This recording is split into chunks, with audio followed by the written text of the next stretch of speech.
Sa iba pang ulat, pinangunahan ng Pag-asa DOST ang pagsasagawa ng Flood Risk Management and Urban Resilience Workshop.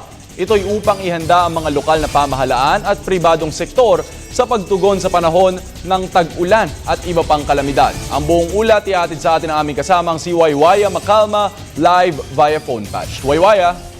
Ngayon papasok na ang panahon ng tag-ulan, nagsama-sama ang mga pribadong sektor at mga sangay ng pamahalaan. Kabilang narito ang DPWH, DOST Pag-asa, upang paghandaan ng hamon nga ng panahon.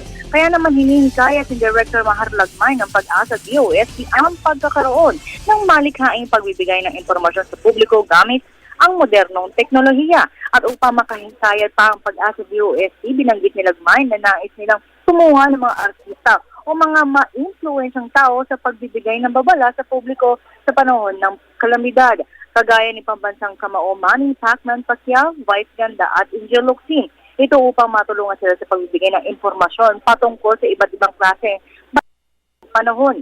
Bukod dito ay nagsagawa ng maintenance check ang naturang ahensya sa higit 1,000 nilang sensor para sa Doppler radar na nagbibigay impormasyon sa publiko kung gaano kadami at gaano katagal ang pag-ulan na ating mararanasan sa iba't ibang bahagi ng bansa.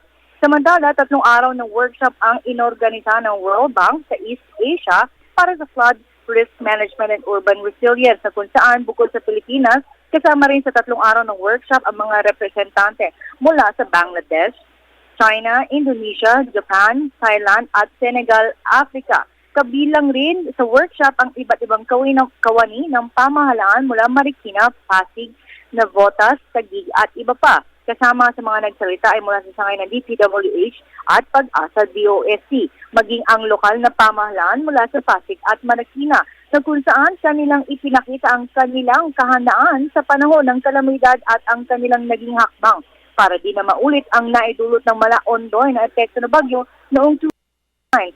Bukas ang mga delegado ay nagkakaroon ng isang field visit sa MMDA Metro Base sa Taguig at maging sa Pasig at Marikina, na kung saan ipapakita nila ang mga monitoring systems ng ahensya at ng lokal na pamahalaan sa tuwing may kalamidad. At JC ang pinaka-latest mula rito sa Campo Aguinaldo. Maraming salamat sa iyo, Waywaya Macalma.